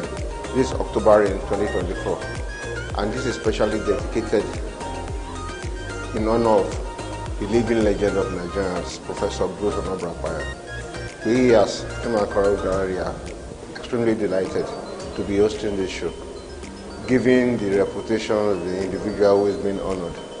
Apart from him, we have several other important and eminently qualified Nigerian artists, Kolade Oshinawo, Obrighty, Uluajayi, Olaku, Kunle Adeyemi, Oguigo, Nike Okundayi, and a couple of other upcoming and established Nigerian artists also being showcased. So to us, we are extremely honored and delighted to be hosting this exhibition.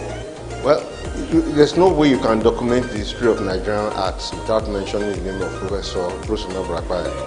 If there's an individual who has elevated and exposed Nigerian arts far and wide, it is Professor Onabrakwaya. He's a UNESCO living legend. For UNESCO to honor you as a living legend, it means a lot. He's exhibited severally all over the world. He was an art educator. He works for 17-18 years as a teacher at St. Gregory's College before he started studio practice. And since he started studio practice, his works have been widely collected, widely sought after. He's an enigma. I mean, when you say Nigerian arts, you cannot mention Nigerian arts without mentioning Professor Onabrakwaya. And again, he's a National Merit Award winner. And that says a lot. For the federal government to honor him as a National Merit Award winner says a lot about the individual.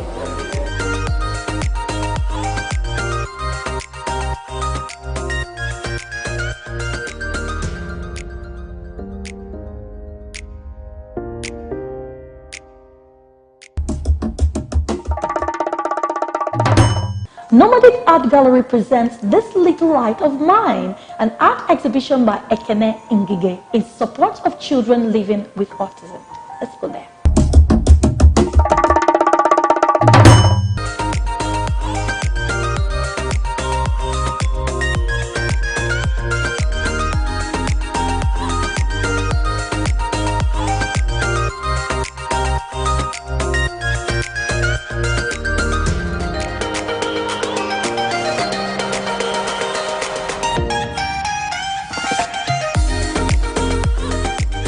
Yes, today's exhibition is so interesting to me. Coffee, everything here is made of coffee. Coffee in liquid to do the paintings, and then actual coffee beans to give it a 3D effect, which is quite fascinating. I think Ekene is an amazing artist. I really am enjoying the show, and the curator has done a fantastic job as well. Yeah, so Ekene is interesting. We met a couple months ago. Met him at a coffee shop actually, where he was using coffee to paint one of the baristas. So it was fascinating. It was a live painting using coffee. So that was interesting. And I've been following his work. I like what he does. He's very passionate, and I'm really looking forward to see how the world accepts what he does. Okay, so the exhibition, This Little Light of Mine, is a solo exhibition by Ekene Ngige, and practically a call to action to safeguard the children, the dreams of children, and to keep their light, the light that they hold, to keep it shining and burning. The artist Ekene Ngige is a very special, talented artist, special because he paints primarily with coffee. He's painted with coffee for over 10 years, which is a very unique medium. And in this exhibition, Ekene shares a lot about his story and how it is connected to, the children and the light that they hold, and how, in his own case, his light kept shining, and that has led him to where he is at the moment, and how he wants us to, in turn, make sure that the dreams, the light of these children that these children are holding continues to burn. I think what probably draws me to this particular piece is how much coffee that's in the work, and so there's a sense of smell as well, apart from the visual aspect of it that draws me to it. It's also the smell, able to walk past it, and it's really saturated with actual coffee beans, and so there's this pungent coffee smell that that draws me to the work. But also in the midst of the darkness of the coffee, you have these kids who are gathered around the light and looking at a book. And I think I'm really drawn to that idea of children being interested in knowledge and like seeking it out, like to see that they are doing, to be in a dark place, like using light to find knowledge and looking for something that would make them better. So I think it's really interesting to see that narrative.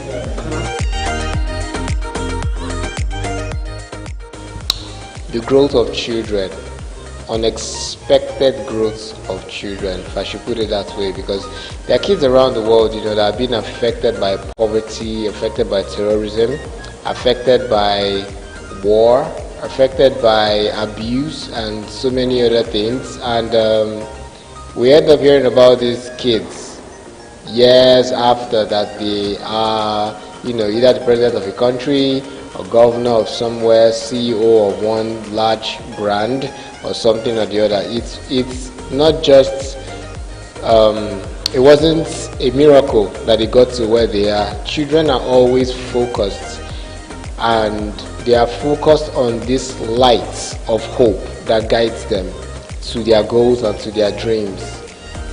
They don't easily get distracted by what's around them. Yes, you might think they are just being playful or just being kids, but the truth is they know what they want, they know where they are going to. All they just need is the love and support of we adults to guide them to that destination.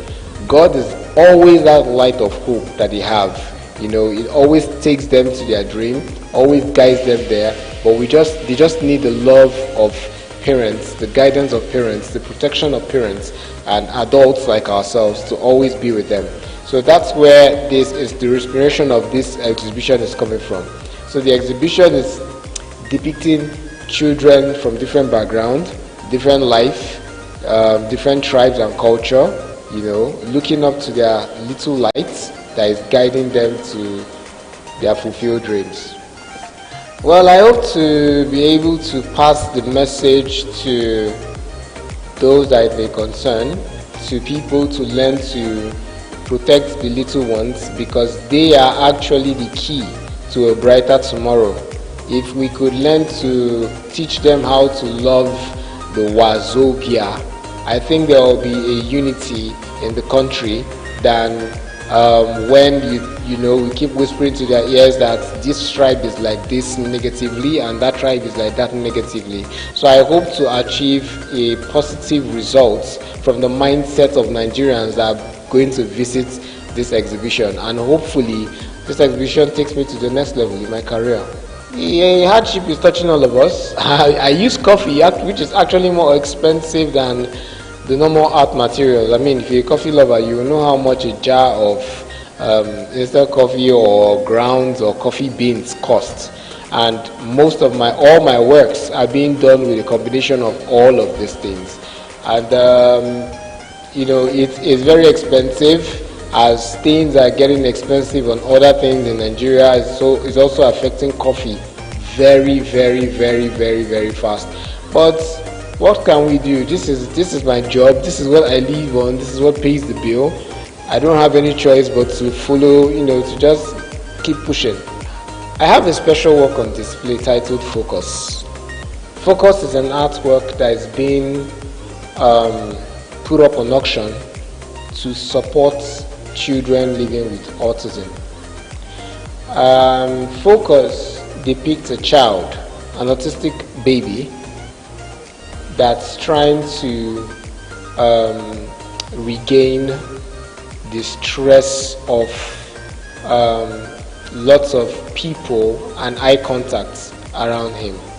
So what happens to these autistic kids always look up to the space, look up to empty space to regain their energy back, to regain their mind frame back and all that. That is what this baby is doing. But we always see it like that's just, you're just focusing into an empty space, but I see it more than that. So they're focusing into their light that helps them to be stable and helps them to properly focus on their goal. So this baby is actually focusing on his goal right now, on his lights. And the painting is created with coffee beans roast, which shows the energy, the positive energy around this child while this child is being focused on his little lights. That's the painting called Focus.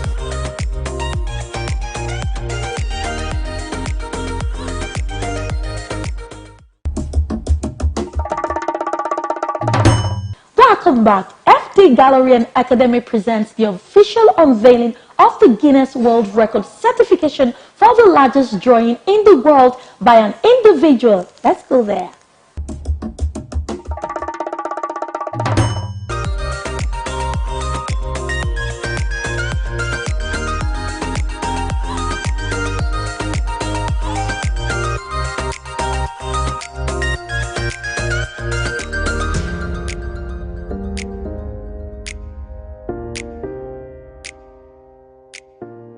The record title for the largest run by a team of individuals. This is bigger than it. This is the largest run in the world ever. Okay? We have the Guinness World Records were so impressed by it. They did an entire TV interview and video on it. It's coming out about 2 weeks' time. So on their TV, their YouTube, their Instagram, just wait for it. Something massive is coming, yeah? We also have our movie coming out. We did a movie. We traveled around the country before doing this. We went with the film crew, so we have a movie coming out, The Road to Record. Yes, that's the one of now. So this is like a snippet of the whole thing. This was in Kevin State. We took flights and all that. It was crazy. But what about the flights? What about the road? I almost died. Let me want to see some reasons why we did some things. You will notice this is the area you can see on the drawing. You can see this, you can see it right there. You see this guy, you see it right there. So it's just like what I saw on my trip. I put it there because in my experience I wanted to show the world and let people know how strong we are as a country because of how diverse we are as a nation. So we're going to quickly unveil the Guinness World Record certificate for the largest drawing. Thank you, thank you, thank you. Ladies and gentlemen, so be seen in a number of seconds is the greatest drawing in the history of mankind. Over 1,000 square meters. The certificate represents artwork of a gentleman that grew from ground zero to becoming ground hero. Ladies and gentlemen, this is greatness. In the never to be forgotten words of one of the greatest men to have ever lived, Johnny Walker, he said, and I quote, that a journey of 1,000 miles begins with a step. For Dr. Badamosi Fola David, that particular job was done a long time ago, but just on July 21st, the whole story. Ladies and gentlemen, this is greatness and fix your eyes on it. Thank you, Lagos. Thank you, guys.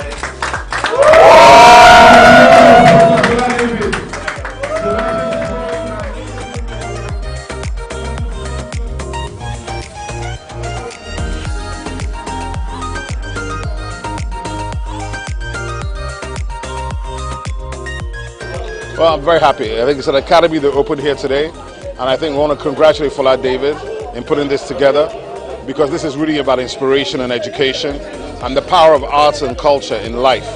So to teach kids life skills, even for adults, for mental therapy and health, art is one of the greatest healing things known to mankind. So from this place, which is a place of creation and inspiration, I want to wish him all the best, congratulate him on what he's done, and we look forward to celebrating again with him. I can tell you we're going to add him to CLAP, which is the Creative Leap Acceleration Program, which is the creative accelerator for the industries of Nigeria. So you can scale this and scale this opportunity across the whole country. That's what we're going to do, and that's what we're happy about. Well, we are here to support one of our old students, because he graduated from the College of Medicine of the University of Lagos, and we are happy what he's doing.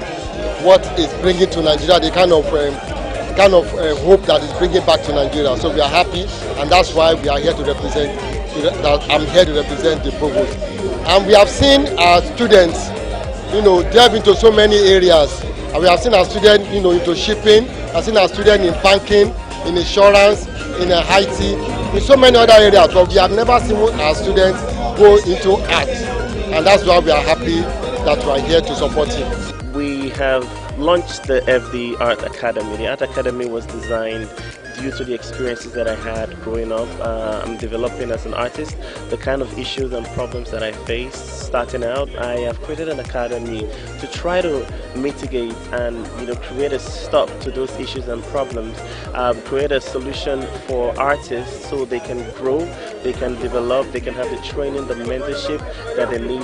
They can also have the opportunity to collaborate. They can have the opportunity to come together and, as like minds, grow as one and develop in totality the art scene in Nigeria. The first thing is the support we're giving to the community, to the creative community.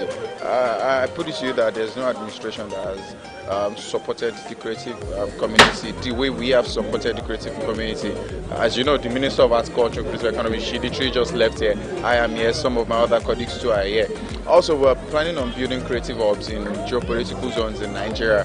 This is because we actually believe so much in these little talents we have in communities, and we know that the best way to help them, the best way to help them with their art is to have creative hubs where they can come and work on their art and all. They are actually very related. I think combining art and beauty will give you what we call aesthetics. And in general, when people come to us to redefine their beauty, let me put it that way, they expect us to look at their face and tell them what to do to bring out their inner beauty. And that's what art is about as well. It's an expression of beauty. And that's closely as well what Dr. Fola David does with his visual arts. I'm really elated. I'm blown away with the strides that Dr. Fola David is making in the art space, to see that he empowers and inspires. Earlier on in the year, I think it was in July, he did the biggest painting done by one individual, and that got into the Guinness Book of World Records. And at that time I said to him, what I saw him do really encapsulates everything about Nigerian identity, and I thought that it is something that could be used in terms of trying to foster unity. What he has done here today is give young artists an opportunity. He's trying to close a gap whereby you may have raw talent, but what you need is the kind of training and capacity building that will give you the opportunity to become the sort of artist that Dr. Fola David has done. And I'm looking at how we can work together to see that we use this template and prototype that he has all over Nigeria, so that Nigerian artists from wherever have an opportunity to have the access to get the kind of training and to get the kind of capacity building that they need to become full-fledged artists and continue to add value to Nigeria using their creative and artistic spirit.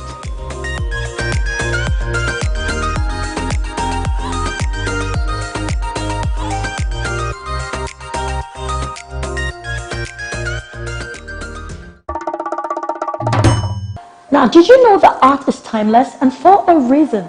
To remind us not to waste our time, but rather create. Well, now you know. So keep creating and keep living in the art. Bye for now.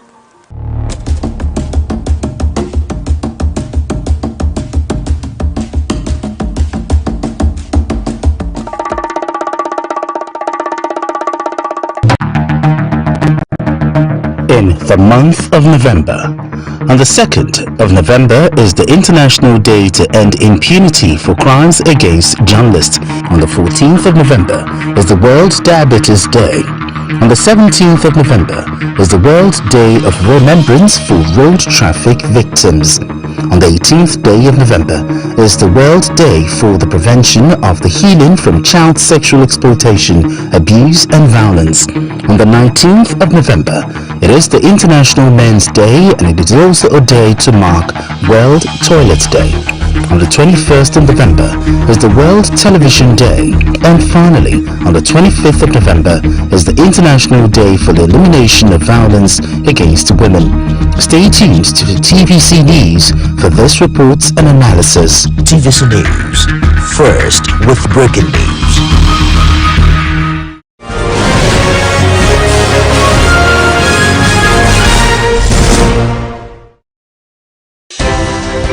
At TVC News, wherever the big news story is happening, we're geared up to break it. TVC News, first with breaking news.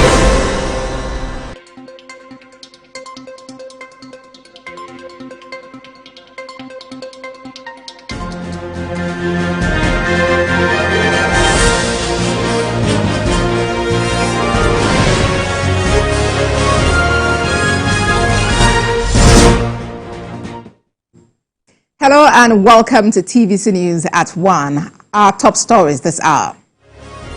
Court of Appeal discharges and acquits Medical Director of Optimal Cancer Care Foundation, Dr. Olufemi Olaleye, in case bordering on defilement, sexual assault of a minor. About 200 persons missing, 8 bodies recovered as passenger boat capsizes along Dambo Ibuchi section of the River Niger. Outside Nigeria, President Emmanuel Macron tours restored Paris's Gothic jewel hit by devastating fire in 2019.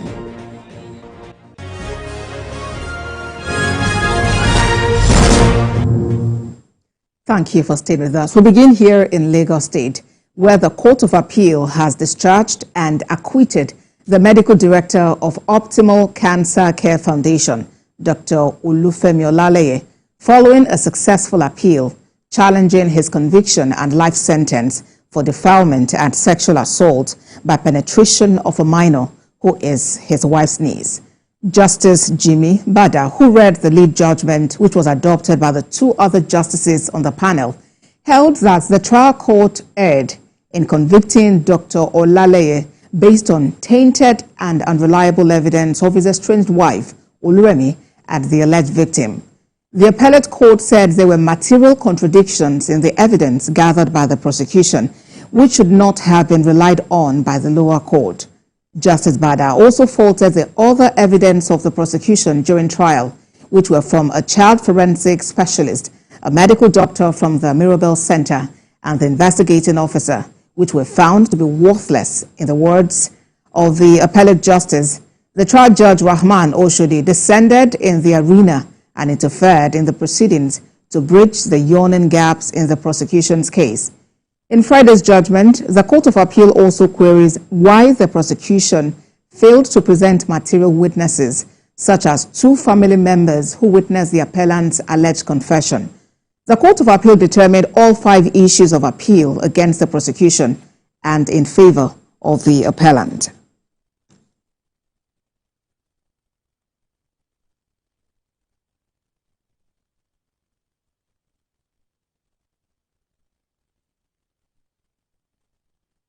We'll be getting some legal perspective to that story when we are able to get across to our resource person on that. In the meantime, still from the courts, the arraignment of the former governor of Kogi State, Yahaya Bello, at the Federal High Court, Abuja, has been stalled due to the absence of his lawyers from court.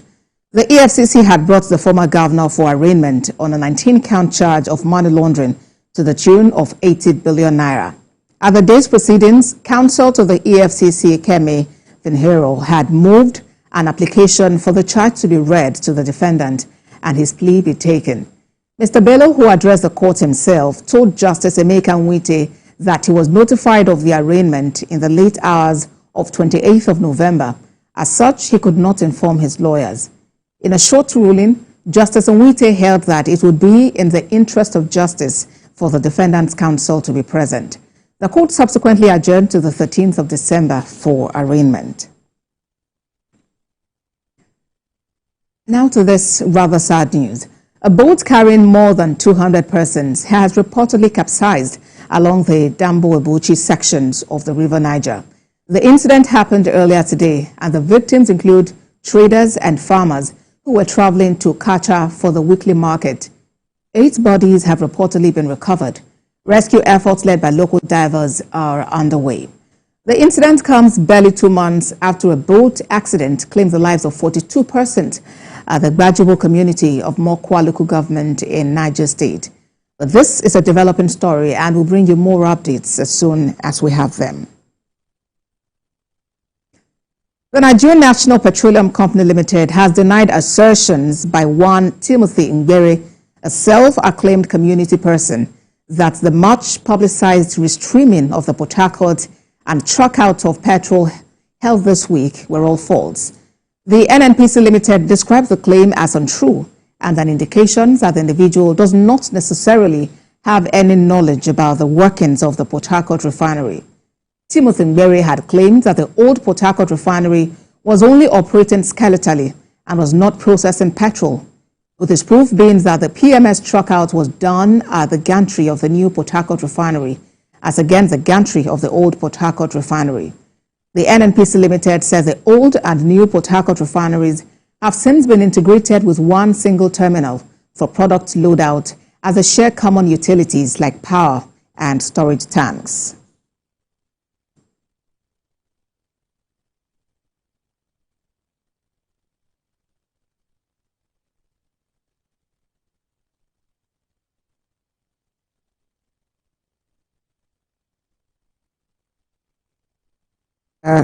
Still on there, the Oluwafori Ogiamatuashe III has condemned the recent destruction of pipeline belonging to Chevron Nigeria Limited in DB Olero Abiteye Fields by the Niger Delta Liberation Movement.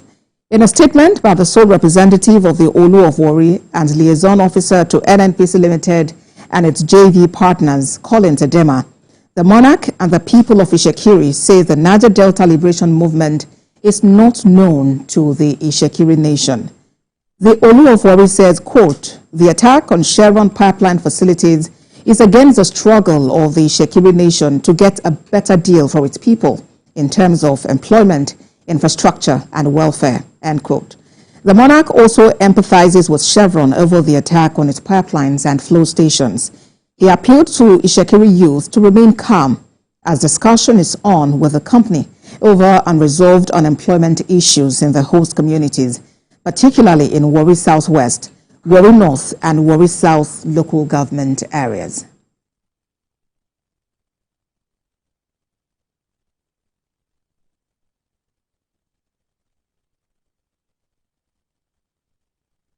For more on the oil pipeline vandalism and the way out of the economic sabotage, Niger Delta Youth Leader Moinoyo Edon joins me now on the news. Mr. Edon, it's good to have you join us on TVC News at 1. The Oluwafori has, unequivocally condemned this latest attack on oil pipelines in Delta State. How do we actually bring an end to this act of economic sabotage? Thank you, Bosede, for having me. The Oluwafori was very, very clear in his condemnation of the attack. No right-thinking Nigerian should even countenance that kind of dastardly attack. However, I think it is a case of the chicken coming home to roost. Chevron Nigeria Limited, I empathize with them on that attack, and the truth of the matter is it is born out of a lingering grievance by the people of that area around their operation. Nobody knows them. The group is faceless. It is not the style of the Shakiri people to take up arms or even attack federal government installations or IOC installations. However, there have been issues that have been centering around advocacy about negligence and neglect of the people of that area, or Shakiri people around that field. That Olero DB field, Abiteye field, all the communities there, they've been protesting for years. Chief Italori Ogbebo, she has led the advocacy for that area for years. The state government intervened with Chevron that they should build hospital, pipe-borne water, and then Chevron should take care of the electrification of that area. As I speak to you today, nothing has been done. So when we heard about that incident, it was unfortunate But like I said, it is not unconnected with the age-long neglect of the Shekiri area of the Shekiri people of that area. But Mr. Edon, all across the three Warri. Yes, Mr. Edon, even if there is a lingering issue, I believe there should be no justification for, a dastardly act like this, which is capable of, leading to loss. I mean, this is a great economic sabotage. And the Olu of Warri has actually assured that his office is in talks with Chevron to right the wrongs that are at play here. And now, of course, the Shekiri Nation has distanced itself from the Niger Delta Liberation Movement, which carried out this act. How do we distinguish between this group, which some may term faceless, and the